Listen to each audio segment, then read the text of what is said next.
Nice. And also, I've gotten the request for the recorded sessions. You have my word. I am working on it. I will have it updated for you, especially for you all studying for your colloquium. I'll have it out. So just be on the lookout for that as well. I apologize for the delay. Admittedly, I am one person and I'm trying to manage academic programs for you all. So please, please, please bear with me. I'm aware it's coming.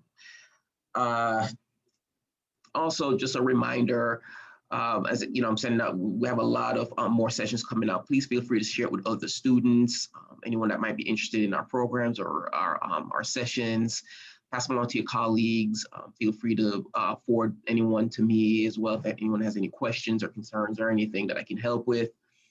Also, please, I can't say this enough, take the surveys. I need to hear from you guys how to continue to bring the best and brightest to you all. And definitely, you know, appreciate your feedback, the good and the bad. So, all right, I won't eat up much more time. I'll introduce our presenter for today. Dr. Christian Wells is a professor in environmental anthropology and the director of the Center for Brownfields Research and Redevelopment at the University of South Florida, where he served previously as the founding director of the Office of Sustainability and as a director of the College of Global Sustainability. His research and teaching at USF focus on improving human and environmental health outcomes of redevelopment efforts in marginalized communities. This work has been funded by the U.S. Environmental Protection Agency and the National Science Foundation and was recognized by the Sierra Club of Tampa Bay with the Black Bear Award for outstanding dedication for sustainability and the environment. Dr. Wells is a fellow of American Association for Advancement of Science and is the president-elect of the Florida Brownfields Association. Let's give a warm welcome to Dr. Wells. Thank you so much, and I'll turn it over to you. Awesome. Thank you very much. Thank you for all the little hand claps, too. I appreciate it. I've been teaching this past year all online, all virtually, so I'm finally comfortable with staring into the black void of the screen. Thanks so much for inviting me to be a part of your seminar series. I really appreciate it. The last time I was in this seminar series at FAMU was maybe about 5 or 6 years ago. Dr. Gregg had invited me to come up and visit with you, and I got to meet a lot of you and had a really awesome time. Got a tour of campus, got to see that beautiful museum. And then I was at FAMU very early last year. We were doing a Brownfields redevelopment project down the hill on the Gain Street corridor. And so we started working with the Department of Environmental Protection on that redevelopment area. And I'm happy to talk a little bit about that later if you all are interested. But I'm just really happy to be here, and thanks so much. And I'm going to attempt my technology to share my screen.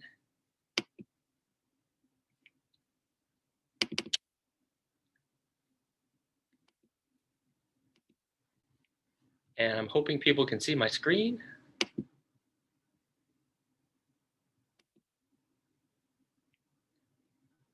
All right.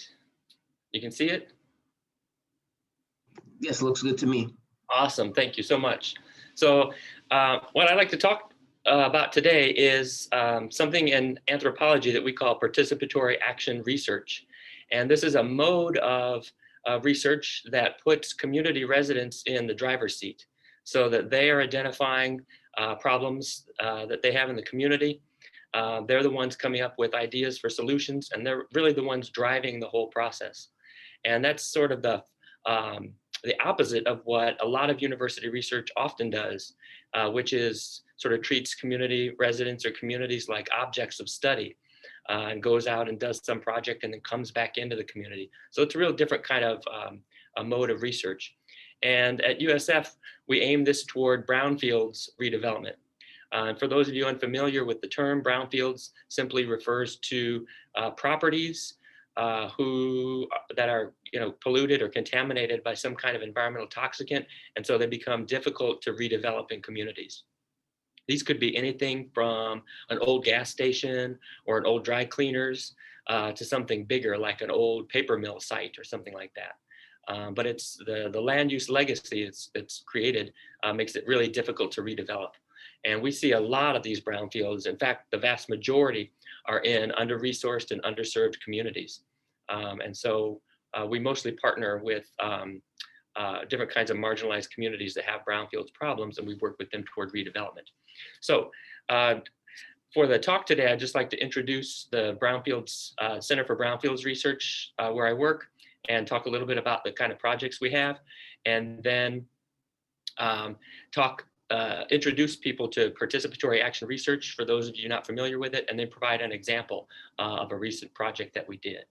And I'm not able, in this sort of presentation mode, I'm not able to see the chat. So if any questions come up there, I'll have to answer them later. Or you can just unmute and interrupt me if you have any questions going along. I don't mind at all. All right, let me see. There we go. Christian, before you start, I know I have you as the co-host. If someone's coming into the chat, is it interrupting you? Or are you good? I do see it, but it's pretty small. Okay, cool. It's no problem. Thanks. So I'm director of the Center for Brownfields Research and Redevelopment at USF. Our website is usf.edu/brownfields. This is an on-campus research center where our mission is to leverage the interdisciplinary scientific expertise at USF from both faculty and students to inform outcome-driven research on a range of issues that have to do with brownfields redevelopment and environmental justice. And this was a research center established in 1998 by the Florida legislature that at the same time established our sister center at FAMU that was originally directed and might still be directed by Dr. Gregg. And he was really influential in pushing for these centers at that time. And so we're here because of that and all of his efforts at FAMU. So we always want to acknowledge him. Again, brownfields are these properties where the redevelopment is complicated by the presence or the potential presence of some kind of a hazardous substance, pollutant, contaminant, toxicant of some kind. And our overall mission at our Brownfields Research Center is to turn brownfields into what we call health fields. So instead of turning a brownfield and redeveloping it into another gas station or a pawn shop or a liquor store or something like that, we work with the community to turn it into a health clinic or a community garden or a farmer's market or a recreational park, something that promotes positive health and healthcare in a community. And we do this in the context of sort of creating a bridge between the university and the community. So we want to promote the work of environmental justice by leveraging students' skills. They have all kinds of great skills in writing, conducting interviews, geographic information systems, research, and they have a lot of privileged access to resources like time, computers, data, scholarship, all of these things that community residents often don't have access to. And this is to facilitate community-identified, community-driven agendas and efforts. And we've done this historically, but increasingly so in the context of the U.S. Environmental Protection Agency, their College Underserved Community Partnership Program. Bonnie Johnson runs this out of Region 4 EPA in Atlanta. And her job really is sort of a matchmaker to find faculty at different colleges and universities and to match them with communities that have needs so that the faculty can bring their students in and offer them a class or academic credit of some kind, and then the community benefits by receiving all kinds of technical assistance, support for applying for grants, all these sorts of benefits. This program has facilitated over 120 partnerships at more than 70 colleges and universities throughout the US, a lot of them concentrated in the Southeast US. And Bonnie says that the value of services provided to communities is at 45 million as of January of this year. So it's a huge program across the US, really awesome. Right now in Florida, there are active partnerships with University of West Florida, USF, and Bethune-Cookman. And Bonita really wants to get FAMU involved. So I'm taking note of all the people who are in the audience today, and I'm going to find your email addresses and start to contact you because it's just a really great program, and she does a really great job supporting those kind of partnerships. And these aren't, I'll just mention, these aren't traditional kinds of service learning projects where for one semester, a faculty member will take students into a community and just do a little project and then leave. It's not this kind of drive-by ethnography or drive-by kind of research. These are long-term partnerships, really, deep commitments over a long period of time, because we know that underserved communities have a lot of problems that are complex and interconnected, and it takes a long time to solve those. So this is not a traditional kind of one semester service learning project, but it's something much bigger, much longer term. So let me just tell you a little bit about our view of participatory action research, what we call PARS. And it's not unique to anthropology. This is also done in sociology, sometimes in psychology and cultural studies, and a lot of different disciplines. And it really emerged out of the civil rights movement throughout the 1970s principally. And it's really an approach to, for us, it's an approach to learning about environmental toxicants together with community residents and researchers who we work together to affect change using rapid assessment procedures, rapid ethnographic assessments. This is to identify brownfields and related redevelopment challenges in the community, to empower community members to conduct research and create lasting solutions to problems. So it's all about capacity building. And it's to improve ultimately human and environmental health in the community and promote equitable development. And by equitable development, I mean that the community really has a say in all of the decisions that are being made. They're the ones that are ultimately identifying the problems and helping to create a lot of the solutions. So at the Center for Brownfields Research, we use this participatory action mode of research, and we've got 3 big projects right now, and I'll just mention them really briefly. One is with support from the Florida Department of Environmental Protection. We've created a Florida Brownfields Redevelopment Atlas. This is an online GIS tool that I'll show you an example of in just a second, but it's really, it's free and open to the public, and it allows you to identify environmental justice communities and find out a whole range of social, economic, and environmental characteristics and parameters of those communities, and to study how those change over time. In terms of redevelopment, we've been working with the university area community. This is a historically segregated African-American and Hispanic community near University of South Florida in Tampa. And we've been working on a major redevelopment effort of a 7-acre property in that area. And that's going to be my main example today. So I'll talk a little bit more about that in a minute.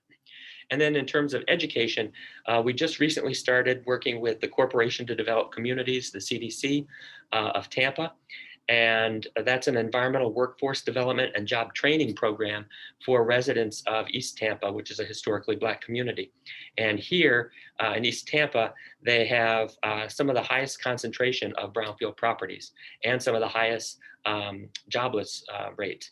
And so we're trying to attack both of those problems by training up to 100 residents in environmental remediation skills for careers in environmental redevelopment projects.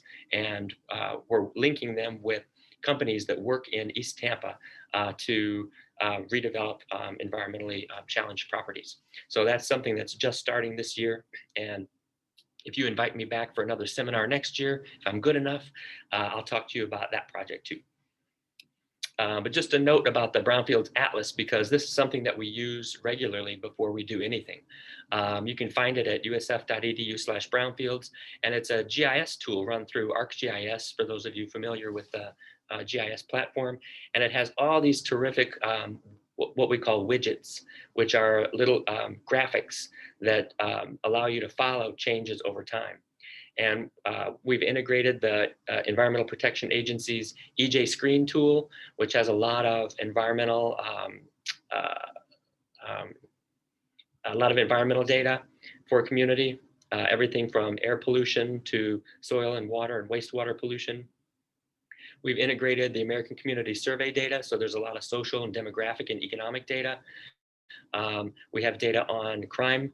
We have data on property values over time, on businesses and jobs. And so you can overlay all of these in this mapping kind of framework and start to understand your community or the community that you work with a lot better in terms of these social, economic, and environmental parameters. And we track them about every 5 years. So you can look at change over time over every 5-year period.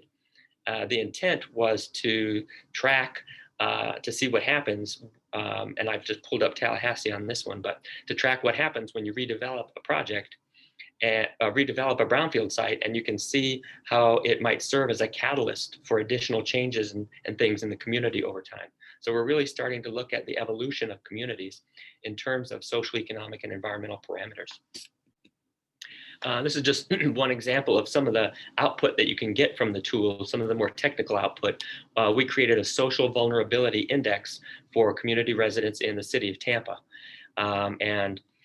Here is just a simple overlay between percent minority race and percent households below poverty, and a couple of other factors. We used a quantitative model called factor analysis to create this, and we came up with a 4-point social vulnerability score. And you can see, I don't know if you can see my pointer, but you can see this is the area of East Tampa that I was mentioning about the jobs and the brownfields, and you can see that it has some of the highest social vulnerability. For those of you unfamiliar with Tampa, Tampa really consists of 2 parts. There's the main part of the city, and then there's this sort of large suburban area, and there's nothing in between. There's this big area in between. This is the area of the university area community that has very high percentage of Black and Hispanic residents. It has a very high poverty rate, and the city of Tampa did not want to annex it. And so they simply skipped over it and annexed these wealthier neighborhoods in the north. And so the area connecting 2 parts of the city of Tampa is really unincorporated county. So the people in the city here have, they're on city water, city sewer, they have trash pickup services, they have sidewalks, streetlights. Then you go into this university area community and there's no streetlights, there are no sidewalks. People are on well water and septic tanks. And then you come right back to the city and you get these really wealthy kind of developments. So we've really been pushing the city and working with policy and advocacy groups to try to get the at least city services provided to these community residents. It's a really interesting and complicated area, and I'd like to talk more about it later if I can. But that's just an example of some of the things we've been able to work with and identify on the Brownfields Atlas. So I'd like to give just a couple of examples of some of these rapid kind of research procedures that are intended to be participatory in nature, meaning they're intended to help build capacity among community residents to conduct research, to identify environmental problems, and to contribute toward redevelopment.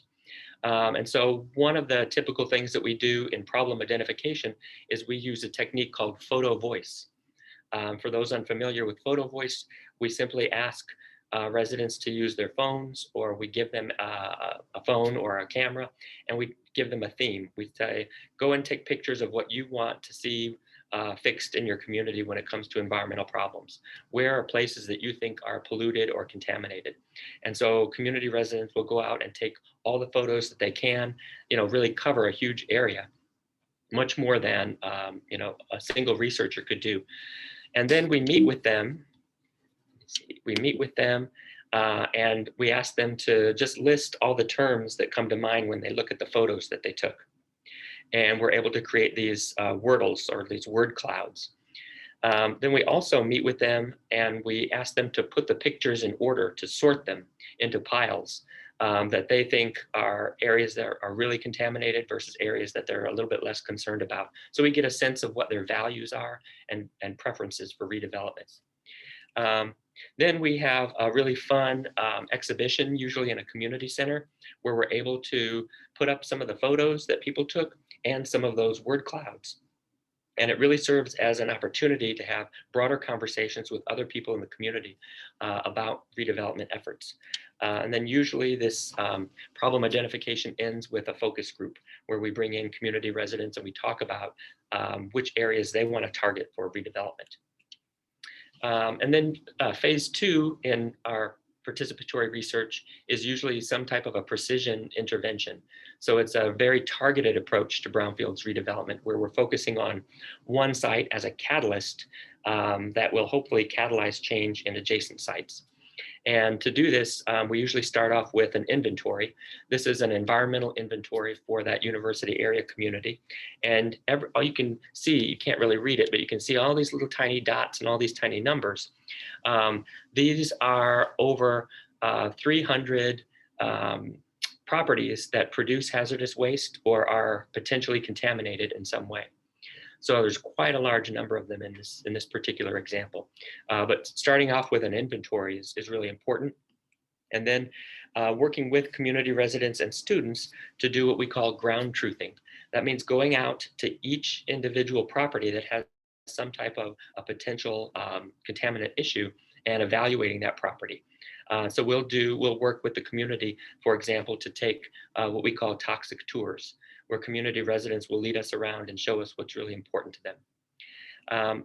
Through that opportunity, we also use this really great online tool. It's free and easy to use. It's called Kobo Toolbox, and it allows you to create rapid surveys that you can download to your smartphone or your device.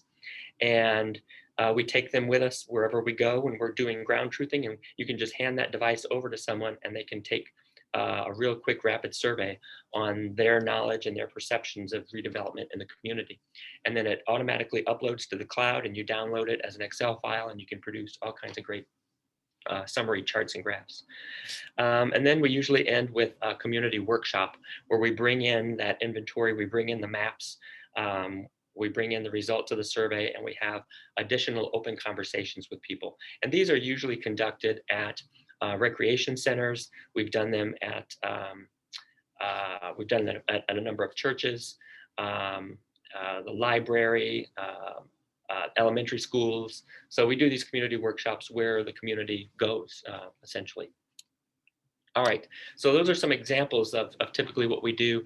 And now I want to just turn to this sort of a case study where we were awarded a grant from the Environmental Protection Agency to work with the university area to help them address a lot of the environmental problems that they had. So the university area community is a community that I mentioned is unincorporated county, so it's not technically part of the city, but it sits on the edge of the city. And it's a really interesting case that we're seeing over and over again throughout the United States, where these particular communities are located. And in the literature, they're referred to as DUCS, D-U-C-S, disadvantaged, unincorporated urban communities. So these are communities that are typically on the edge of the city boundary. So their residents are actually in the county, not in the city, but some city services can and sometimes do extend into the community. We're working, in fact, right after this conversation, we have a Zoom call with the mayor of the city of Tampa to let them know about some issues in water contamination that have happened in this particular community. And it's an interesting area to be in because if you have a problem with water and you go to the county and say, I need help, I think my water's contaminated, the county has said, well, you're in the service area for the city, so you need to contact the city. And then they contact the city and the city says, well, no, you're a resident of the county, you have to contact the county. And so this kind of back and forth goes on so much, not just with water, but with many other services. And so there's a real disadvantage to being located in these urban, peri-urban kind of communities. And so we've been focusing a lot of our research and redevelopment in these communities. But this is the university area community. It has a number of brownfields that represent former industry from the 1960s and 70s that polluted properties with lead and arsenic.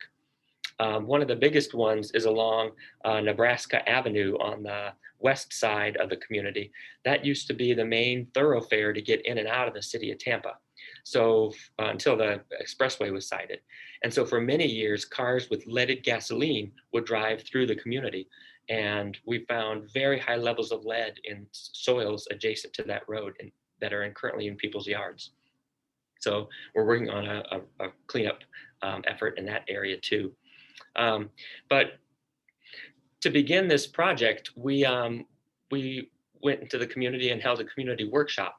And we had a couple of dozen families show up and we explained what we were there to do, how we were there to help.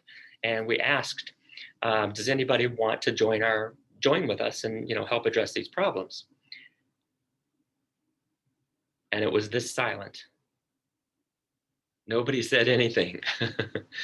And then finally, after about, I don't know, 60 seconds that seemed like an eternity, one guy spoke up and he said, look, we've been sold too many dreams already. It just ain't gonna happen.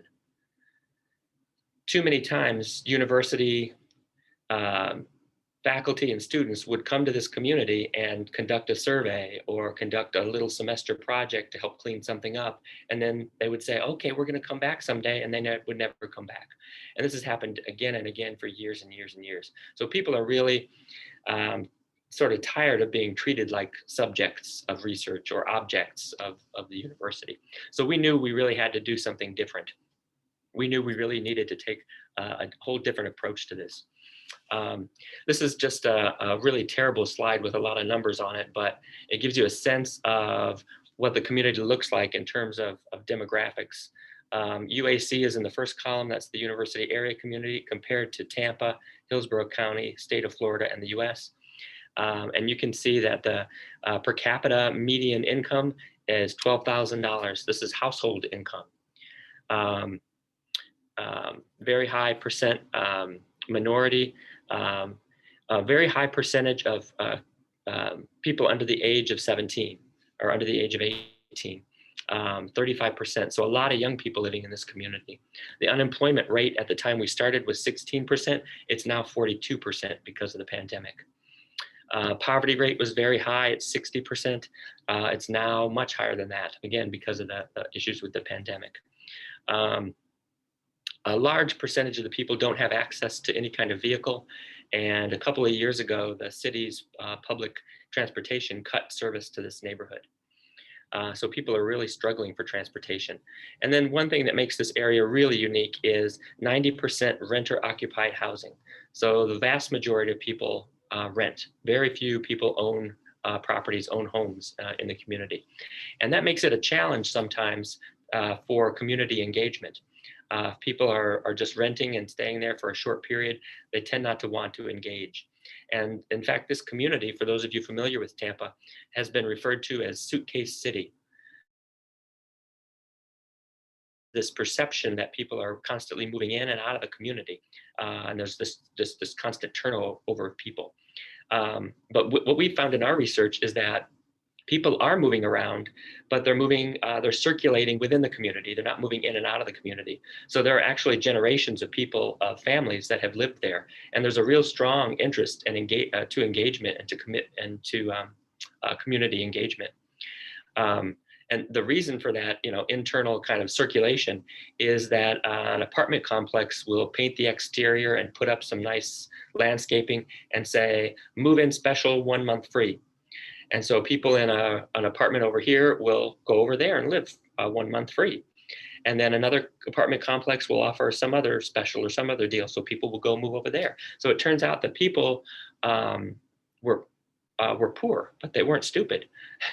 And so they were going around where they needed to on all these kind of deals. So it looked like a lot of movement, but really it's not. It's the same families that have lived there for generations and that want to see something done positive with their community. These are just a couple of the pictures of what the community looks like. And you can see that a lot of the housing stock is from the 1950s and 60s. So there are a lot of concerns about asbestos and lead-based paint and a variety of other issues with housing.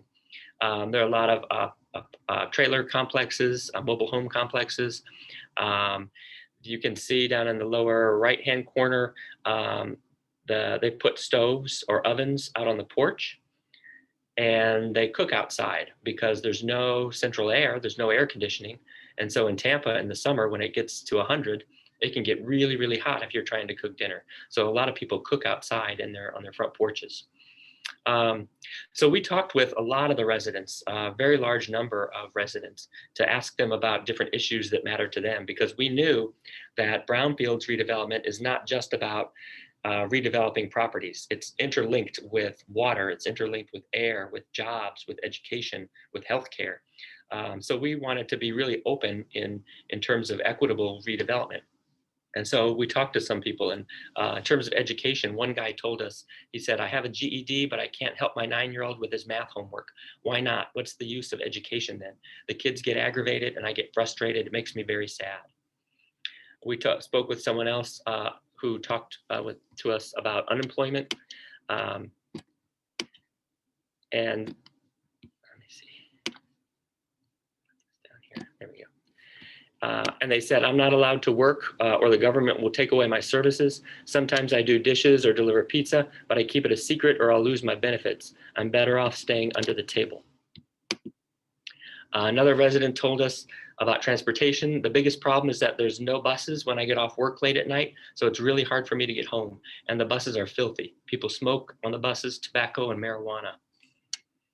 And in terms of housing, my friend's apartment has a lot of black mold. Her children are sick all the time. There's rust in my water. When you turn it on, red and brown water comes out. I'm scared to say anything or to the landlord or I'll get kicked out. So a lot of concerns most recently we've had is with flooding and with the aftermath of flooding and mold and things like that.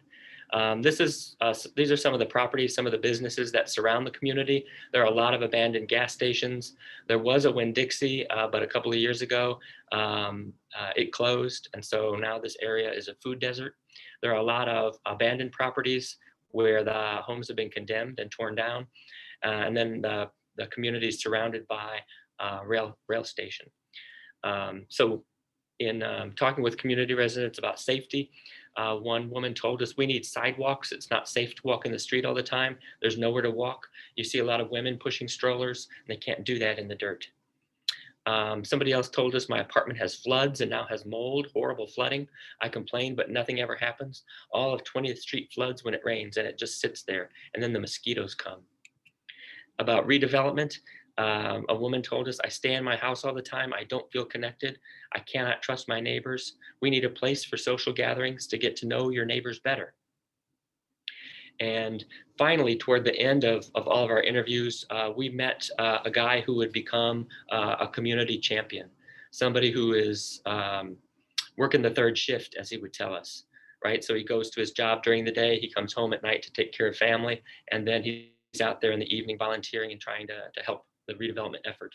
And he told us, engaged people are the strengths of our community, talking up, speaking out. I did my homework, now it's time for footwork. And he really helped us engage with a lot of residents and meet a lot of people. We've engaged in a lot of project activities over the past few years. So I'm trying to move my,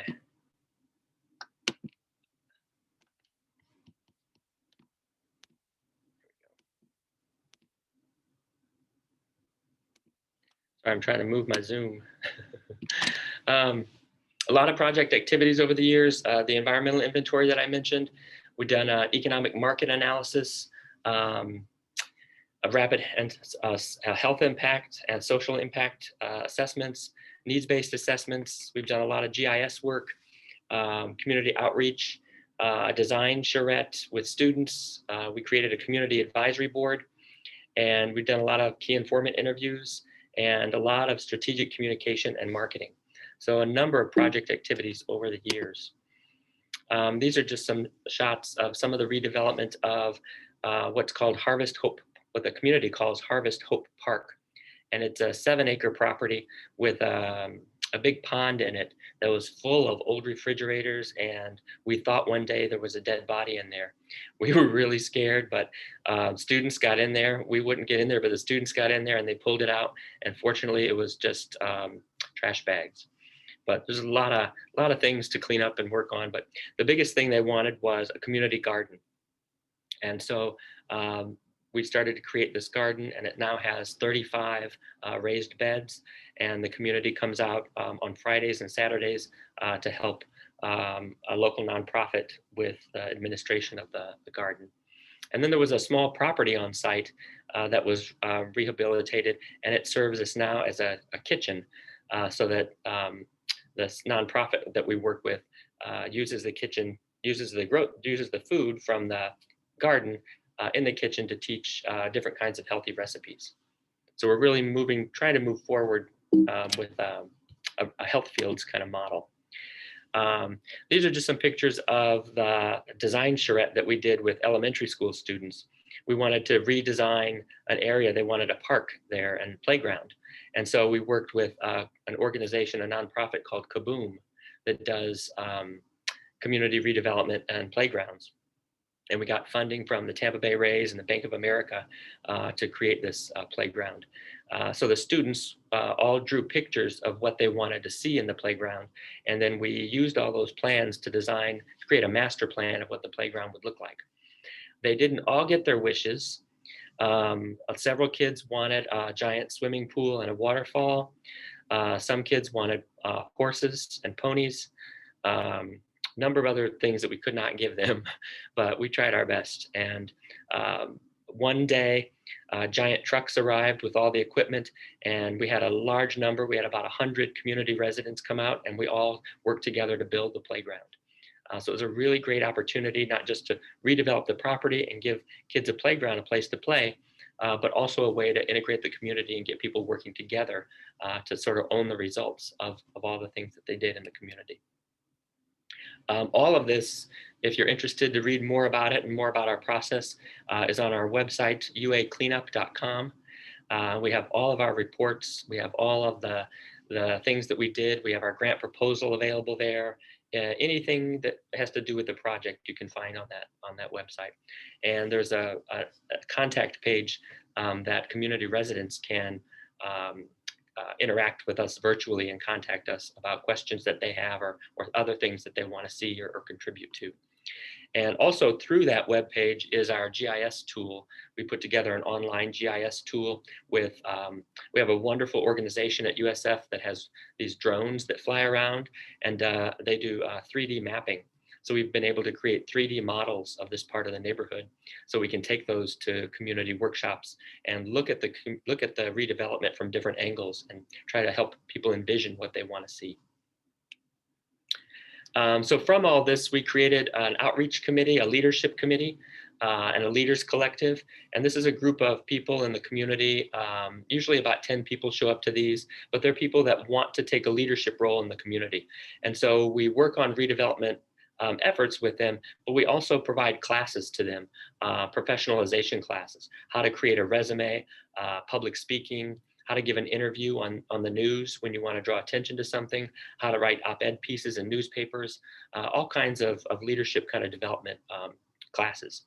Then we've created the park, a redevelopment model called Block by Block, where the university area CDC, our nonprofit partner, is going house to house adjacent to the park and helping residents repaint their homes to clean up environmental toxicants and just sort of move gradually outward away from the park in this sort of block by block model.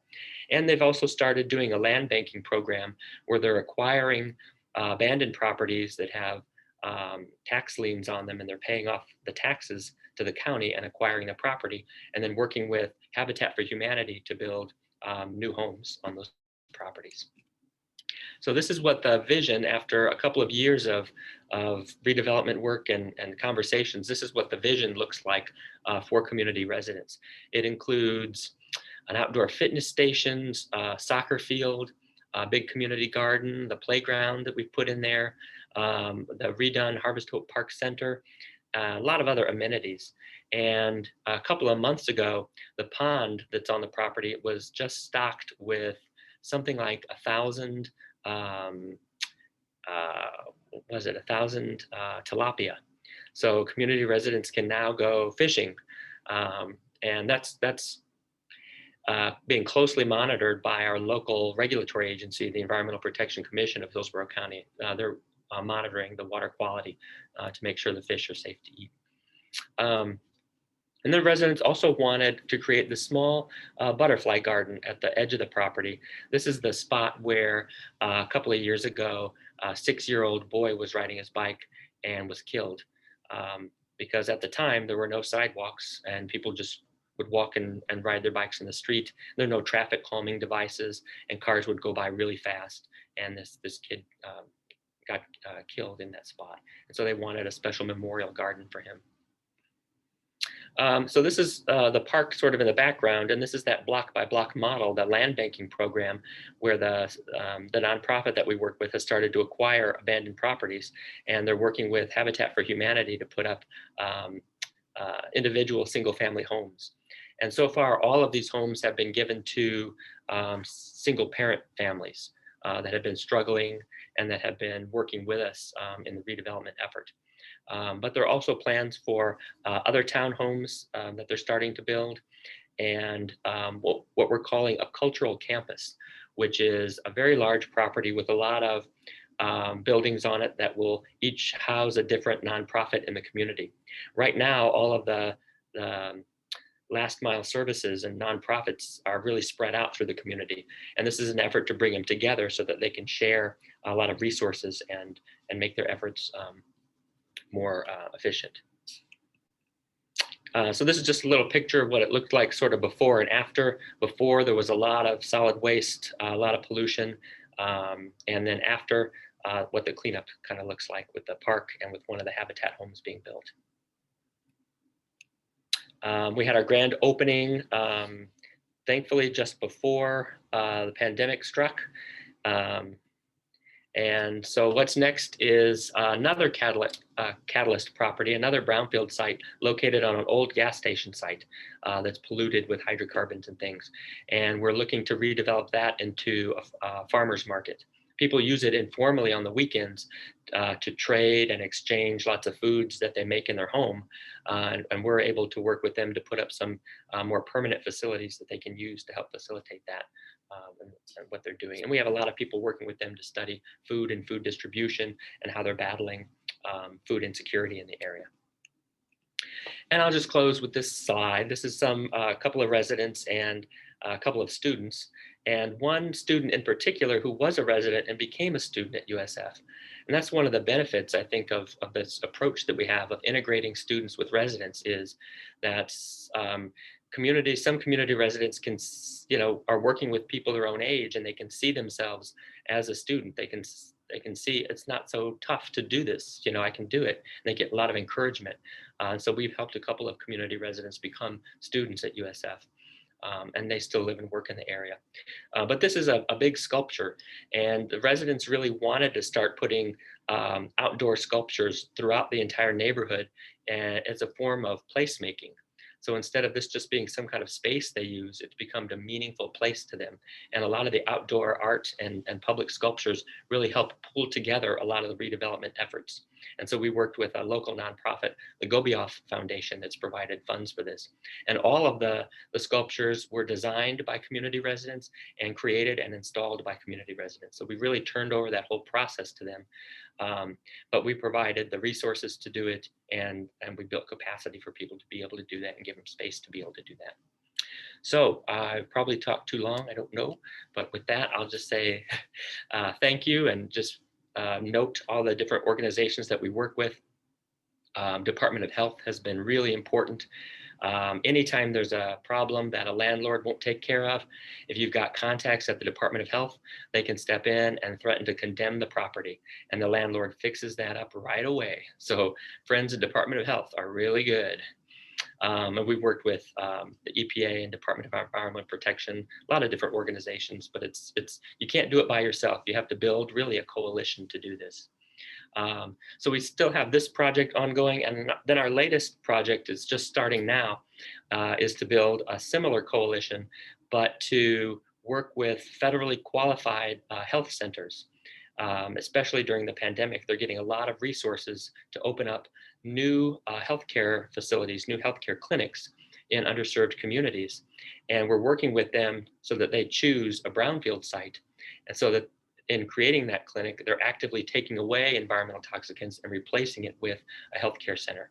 So we formed this health equity coalition for Central Florida, and we're working with 4 or 5 healthcare providers now to turn more brownfields into health fields. All right, with that, I will stop sharing my screen. hopefully people could see and hear okay. Thank you. I'm open for questions or comments or critiques. And don't go easy on me. I have a question. Yes. Hold on, let me turn on my video here. So like, I think it's really cool. That's amazing what you're doing, what you've been able to accomplish. It's very awesome. But I was wondering, you know, I'm more of a water quality hydrogeology type field person. And I was wondering how much vetting you do of sites. You know, it's really cool that the neighborhood is inputting on where the sites are and what, you know, what the problems are. But do you have any, I mean, you said you did some vetting of the soil with students. Do you use like water quality data and soil data from DEP to look at, you know, where the hot spots are from a perspective of like lead and arsenic in the soils, that sort of thing? Yes, we're really fortunate at USF to have a faculty member in environmental engineering that does groundwater modeling. And he does fate and transport of contaminants. And so he always helps us with our modeling. We work really closely, in fact, with a lot of environmental engineers and public health professionals, especially epidemiologists. But it's really an interdisciplinary kind of team effort. And water is absolutely central to the entire thing. We take a one water approach where we look at the interactions between potable water or drinking water, wastewater, and stormwater. It's all part of the same cycle. And so you can't just attack kind of one problem. So we look at it from a kind of holistic perspective. But there are a lot of water challenge problems. A lot of people are on well water. A lot of people have septic tanks or on-site treatment systems that are adjacent to the wells. And so there's a lot of concern about microbial contamination and other kinds of contamination. And so we're just starting a big project there that one of my students is calling plumbing poverty. And so we're looking at people's plumbing from a poverty perspective. We're using that Atlas tool, that GIS tool, to help do that. But that's a great question. Yeah, water is absolutely central. Thanks. Sure. Hi, I have a question as well. My name is Janelle, as you can see on the screen. Congratulations on all the success, first of all, that you've had with this program and the model. It's really inspirational. I wanted to know, is there an effort to get the area incorporated in the future? Essentially, is that what the land banking area is for? Or is it more just focused on the community and coalition building? Or is that like a future model approach? Yeah, that's a great question. And those are both ongoing efforts, kind of in different ways.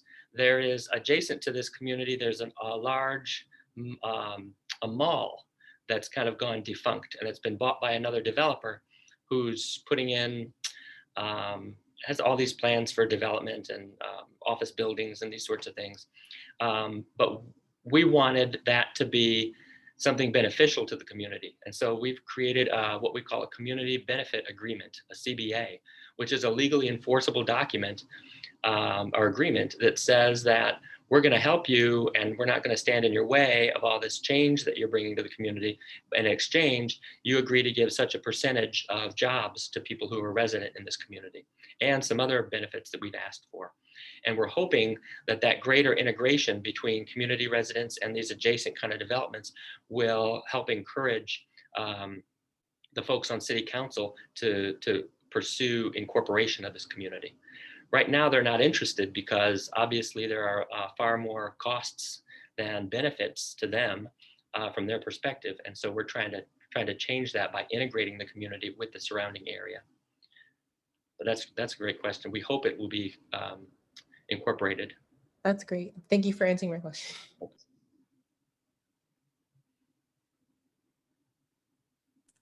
I have one more question. Sure. You know, you said that most people are renters in that area. Who are the owners? Where are they? Oh, great questions. A lot of owners of some of the worst properties are out of state and really difficult to find. Even owners of abandoned properties are really difficult to find. But, you know, we found a couple of apartment complexes that had water quality issues. And the owners are very wealthy and well-known individuals in the city of Tampa.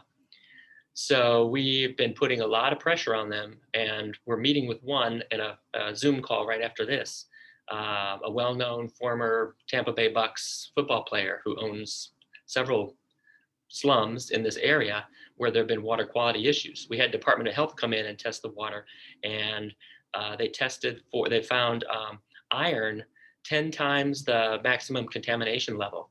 Iron's supposed to be, the MCL for iron is 0.3 milligrams per liter, but they found 30 milligrams per liter. I mean, that's just insane. And all kinds of kids are sick and all kinds of things are happening. So we're pushing for immediate public health fixes on those. But yeah, the ownership is all very complicated. Yeah, it seems like it'd be really tough to go after owners that are out of state, or like, you know, a lot of places that are sort of abandoned, seem abandoned, or multiple owners, like generations of inheritors, you know, and there's 100 owners or something. Yeah. But it's really tough to go. It seems like there should be some recourse legally for doing that, but I don't know if there is. Yet another challenge.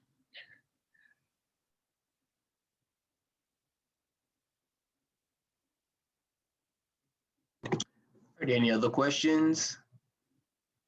There's some good feedback in the chat, so we Yeah, I appreciate see all it. these wonderful things in the chat. I really appreciate that. Thank you, everybody.